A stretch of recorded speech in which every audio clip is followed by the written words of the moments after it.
नमस्कार। एस्ट्रो हरीश तिवारी में आपका स्वागत है। आज हम चर्चा करेंगे दानव गुरु शुक्रदेव की गोचर को लेके। शुक्रदेव जो वैभव, ऐश्वर्य, सुख, संपत्ति, धन, धान्य और सुखों की जो भी परिकल्पना या परिभाषा आप तय करते हैं वो सुख शुक्रदेव देते हैं। अभी तक शुक्रदेव जो हैं वो मीन राशि में गोचर कर रहे हैं और 31 मई 2025 को वो मेष राशि में गोचर करना शुरू करेंगे। करीब दोपहर सुबह के वक्त 11:42 के बाद से वो गोचर मेष राशि में करेंगे। मीन राशि में शुक्रदेव का जो गोचर है वो 31 जनवरी को शुरू हुआ था इसी साल, और उसके बाद शुक्रदेव ने गोचर किया, उसके बाद वक्री हुए, फिर मार्गी हुए, फिर मीन के बाद अब वो मेष राशि में गोचर कर रहे हैं। जो मेष राशि में जो शुक्रदेव का ये जो गोचर है ये सभी राशियों के लिए कुछ न कुछ लेके आया है, लेकिन आज हम चर्चा करेंगे उन 5 राशियों को लेके जिनके लिए शुक्रदेव का ये गोचर शुभ है। अगले वीडियो में हम सभी राशियों को लेके वीडियो बनाएंगे ताकि सभी जातक जो जातिकाएं हैं वो अपना भविष्य फल शुक्रदेव का जो गोचर है उसके जरिए देख सके। ये जो 5 राशियाँ ये हैं, मिथुन है, कर्क राशि है, उसके अलावा सिंह राशि है, तुला राशि और मकर राशि है। ऐसा नहीं कि अन्य राशियों के लिए कोई खराब फल मिलने वाले हैं। फल मिलते हैं, आदमी अपने कर्म करता है, कर्म के अनुसार भी होते हैं। कुछ ग्रहों की स्थिति परिस्थिति होती है, अपने जब शुक्रदेव अपने शत्रु राशि में जाएंगे तो वहाँ पर थोड़ा सा प्रभाव खराब देंगे, लेकिन मित्र राशि या सम राशि में जाते हैं वहाँ प्रभाव शुभ देते हैं। अब मान के चलिए अष्टम भाव में शुक्रदेव चले गए, मेष राशि है, तो थोड़ा दिक्कत देंगे। वहाँ पर इस तरह की दिक्कतें आएंगी क्योंकि ये जो लग्न बनेगी ये वृश्चिक बनेगी, और वृश्चिक लग्न के लिए जो शुक्रदेव का एक गोचर होगा ये अष्टम भाव में होगा। थोड़ी दिक्कतें आ सकती है, पेट से जुड़ी समस्या आ सकती है, रिलेशनशिप को मतलब फिजिकली कंपेटेबिलिटी जो है फिजिकली उसमें दिक्कत आ सकती है। ये इस प्रकार की चीज़ें देखने को मिलेंगी। इसकी चर्चा बाद में करेंगे जब राशियों के पूरे 12 राशियों को लेकर हम जब एक नया वीडियो लेके आएंगे तब इस पर चर्चा करेंगे। लेकिन आज सबसे पहले हम चर्चा करते हैं मिथुन राशि को लेके। मिथुन राशि के जातकों के लिए शुक्रदेव का एक गोचर है वो उनके 11 नंबर के भाव में हो रहा है, और 11 नंबर का भाव जो है कर्म से मिलने वाला धन का है, नेटवर्किंग का है, लोगों से मिलने जुलने का है, उठने बैठने का है, और ख़ास तौर पर धन का, इच्छा पूर्ति का है। आपकी जो इच्छाएं हैं उनको लेके अब वहाँ पर जो है, क्योंकि शुक्रदेव जो है वो देवगुरु बृहस्पति और मंगल देव के सम है। जैसे सूर्य चंद्रमा को वो अपना शत्रु मानते हैं, लेकिन मंगल देव के साथ वो सम है, क्योंकि कालपुरुष की कुंडली में भी 1 नंबर की राशि लग्न पर आती है तो 7 नंबर की राशि उसके ठीक सामने आती है 7वें नंबर के भाव में, जिसको पति पत्नी का कहा जाता है। पति पत्नी एक दूसरे के सम होते हैं, ना दोस्त है ना दुश्मन है, सम है। तो चुनौती कहाँ से मिलती है? 7वें नंबर के भाव से ही मिलती है अक्सर। और जो भी ग्रह अपने से 7वें में जाता है वो नीच का भी हो जाता है, तो इसलिए आमतौर पर सम वाली स्थिति मंगल देव की और शुक्रदेव की होती है। तो मिथुन राशि के लिए जो सबसे बड़ा फायदा है कि वहाँ पर एक धन को लेके कोई नुकसान नहीं होगा, धन को लेके फायदा होगा, धन मिलेगा, धन आएगा, कर्म से मिलने वाला धन आएगा। क्योंकि मीन से जब वो मेष की तरफ बढ़ रहे हैं तो अभी तक मीन राशि में जो कर्म किए गए हैं, क्योंकि वहाँ पर 10 नंबर के भाव में मीन राशि आ रही है, मिथुन राशि के जातकों ने जो अभी तक कर्म किए, काम किए, क्योंकि शुक्रदेव वहाँ पर अपने उच्च राशि में थे, और उच्च राशि में हर ग्रह अच्छे रिजल्ट देता है, अच्छे काम कराता है। अब ये भी हो सकता है कि बहुत सारे लोगों ने अपने काम को किया हो और उसकी एंडिंग तक पहुँचाया हो, लेकिन अभी रिजल्ट नहीं मिला, लेकिन अब उससे मिलने वाला धन मिल सकता है। ये जो मिथुन राशि में जो शुक्र का गोचर है ये एक अच्छा उन लोगों के लिए भी है जो बच्चे की प्लानिंग कर रहे हैं, क्योंकि सीधे सीधे शुक्रदेव अपनी 7वीं दृष्टि जो है बच्चे के भाव में देख रहे हैं, पंचम भाव में दे रहे हैं, वहाँ उनकी खुद की राशि है। खास बात ये खुद की तुला राशि है, तो यहाँ पर एक नई शुरुआत हो सकती है, एक नई पार्टनरशिप की शुरुआत हो सकती है, क्योंकि 5वां भाव जो है वो नया है, मतलब किसी चीज़ की शुरुआत का भी, इनिशिएशन का है, नेम फेम का है, बच्चे का है, साधना का है। और वहाँ पर शुक्रदेव की राशि है। बहुत सारे जातक ऐसे हो सकते हैं मिथुन राशि के जो माँ लक्ष्मी की पूजा करना शुरू कर दें या पूजा करें, तो ये भी जो शुक्रदेव का गोचर मिथुन राशि के 11 नंबर के भाव में हो रहा है, ये मिथुन राशि के लिए शुभ लक्षण है कि धन आएगा, नई जीवन में नई शुरुआत होगी, नई पार्टनरशिप हो सकती है। पत्नी के साथ मधुर संबंध, क्योंकि प्रेम संबंधों का भी भाव है, तो पत्नी के साथ प्रेम संबंध सुधर सकते हैं अगर किसी को कोई दिक्कत आई इस बीच में। अब हम बात करते हैं कर्क राशि के लिए। कर्क राशि के लिए जो शुक्र देव का जो गोचर है ये 10वें भाव में, जो कर्म भाव है, वहाँ पर मंगल देव की राशि है। मंगल देव को वहाँ पर डायरेक्शनल फोर्स, मतलब दिशा बल मिलता है, क्योंकि वो दक्षिण दिशा है और वहाँ पर मंगल देव मजबूत होते हैं। और उनकी राशि भी आ गई, लेकिन वहाँ बैठे कौन है? शुक्रदेव बैठे हुए हैं, ठीक है। तो शुक्रदेव वहाँ बैठ के क्या हुआ कि कार्य क्षेत्र में एक नई शुरुआत दे सकते हैं। कार्य क्षेत्र में जो लोग नई नौकरी को तलाश रहे हैं उनके लिए एक नौकरी के नए अवसर बन सकते हैं, उन लोगों को नौकरी में फ़ायदा हो सकता है। इसके अलावा अगर जो बदलाव करना चाह रहे हैं उनको, और इसके अलावा जो कर्क राशि के जो जातक है ना, उनको, उनके लिए सबसे अच्छी चीज़ ये है कि क्योंकि शुक्रदेव अपनी 7वीं दृष्टि उनके चौथे भाव में डालेंगे और वहाँ पर उनकी खुद की राशि है, और जहाँ पर वो दृष्टि डाल रहे हैं 7वें नंबर की, वहाँ पर शुक्रदेव को डायरेक्शनल फोर्स है, क्योंकि चौथे भाव में शुक्रदेव अच्छे माने जाते हैं, वो उनके डायरेक्शनल फोर्स है, दिशा बल मिलता है। और शुक्रदेव किसके कारक है? शुक्रदेव सुख के कारक है, लग्जरी के कारक है। जीवन में मिलने वाले तमाम तरह के जो सुख हैं उनको वो देते हैं शुक्रदेव। तो अब वो अपने ही उस भाव को देख रहे हैं जहाँ पर उनके डायरेक्शनल फोर्स होते हैं और खुद की राशि है। तो जो कर्क राशि के जातक हैं वो अपने इस बीच अपने सुखों से रिलेटेड घर में कुछ नई चीज़ जोड़ सकते हैं। कुछ लोग गाड़ी ले सकते हैं, कुछ लोग नया मकान ले सकते हैं, कुछ लोग नया फ्लैट ले सकते हैं। तो इस प्रकार की चीज़ें भी जो कर्क राशि के जातक हैं उनमें देखने को मिलेगी, और शुक्रदेव का एक गोचर उनके लिए शुभ है। अब हम बात करेंगे सिंह राशि के लिए। सिंह राशि के जातक और जातिकाएं जो हैं, हाँ मैं आपको बता दूं, क्योंकि ये जो गोचर है हम चंद्रमा और लग्न दोनों के आधार पर लेते हैं।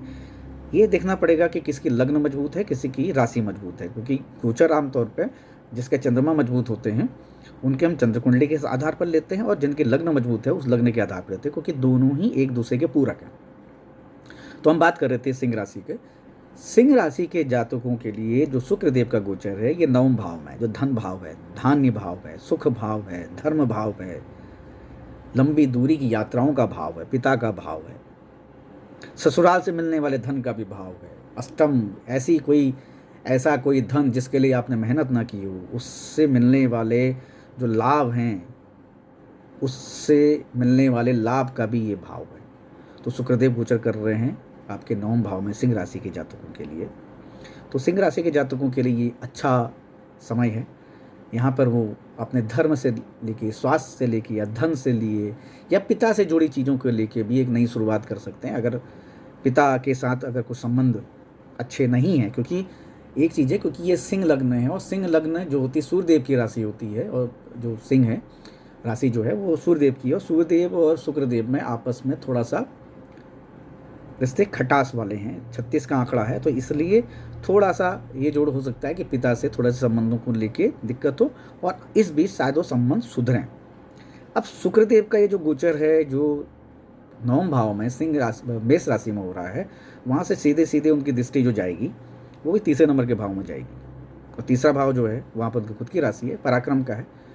तो पार्टनरशिप को लेके कुछ नई शुरुआत, पराक्रम हो सकता है, एफर्ट्स हो सकते हैं, आपकी शॉर्ट जर्नी हो सकती है। इस महीने आप लगातार कोई छोटी यात्राएं कर सकते हैं, जो सिंह राशि के लोगों के लिए, जातकों और जातिकाओं के लिए हैं।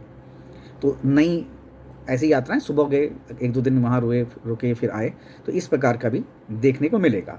लेकिन कुल मिला के ये जो सिंह राशि के लोगों के लिए जो शुक्रदेव का गोचर 9वें भाव में है वो शुभ है, अच्छा है।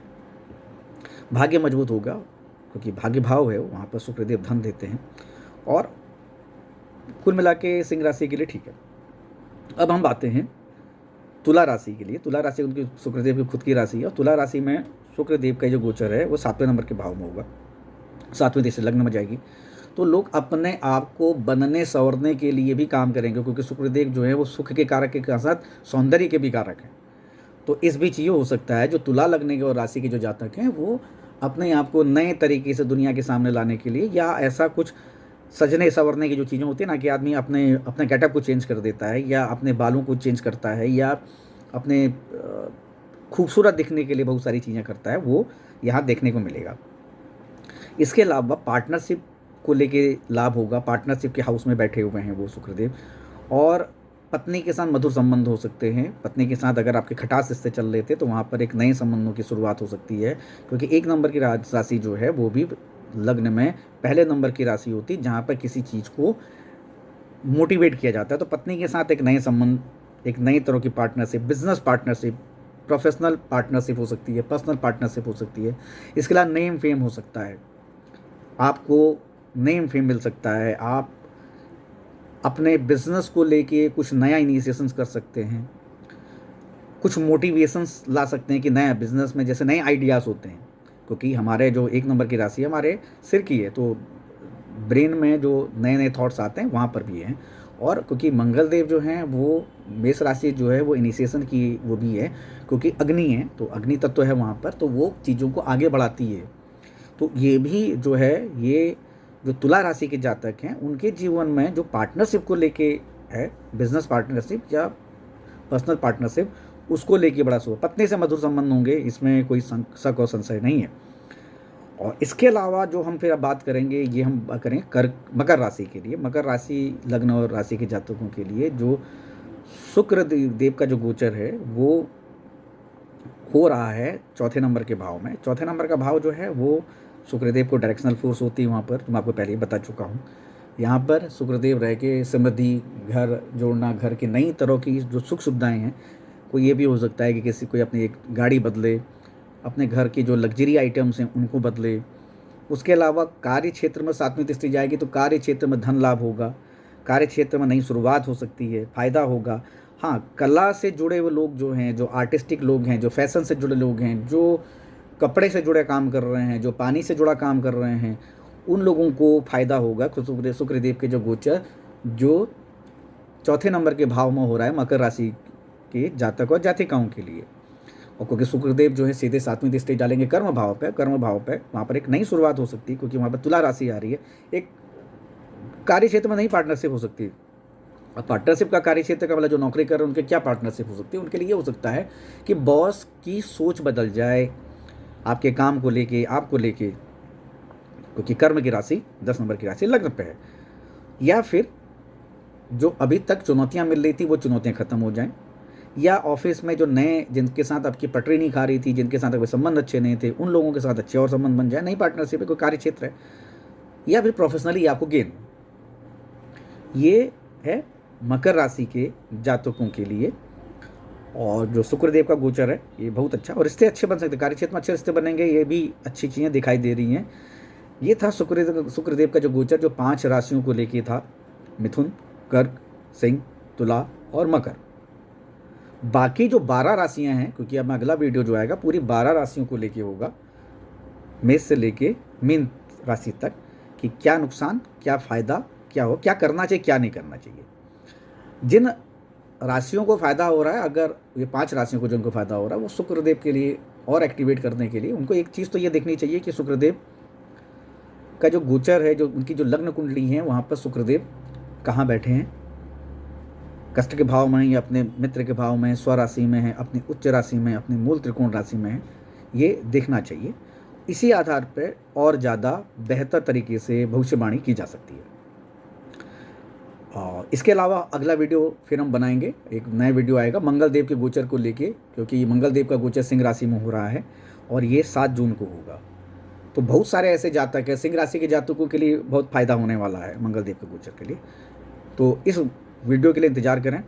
आपको मेरा वीडियो अच्छा लगा तो आप इसको सब्सक्राइब करें, लाइक करें, शेयर करें और मुझे मोटिवेट करें, कि ताकि मैं आपके लिए अच्छे से अच्छे वीडियो बना के लेके आऊँ, आपको अच्छी जानकारियाँ दे सकूँ और आपको वो रेमेडीज बता सकूं जो गोचर के जरिए आप कर सकें, आसानी से कर सकें। ऐसा नहीं कि आपसे कोई बड़ी पूजा करने के लिए या बहुत बड़े मंत्र साधना करने के लिए या स्टोन पहनने के लिए मैं कहूँ। मैं आपको सिंपल एक साधारण सी रेमेडी बताऊंगा जो कलर के जरिए हो सकती है या छोटे मंत्रों के जरिए हो सकती है, लेकिन करना आप ही को है। तो इस वीडियो में इतना ही। अगले वीडियो में जो शुक्रदेव के गोचर हैं 12 राशियों के लिए, मंगल देव के गोचर को लेके फिर आपके सामने उपस्थित होंगे। तब तक के लिए नमस्कार।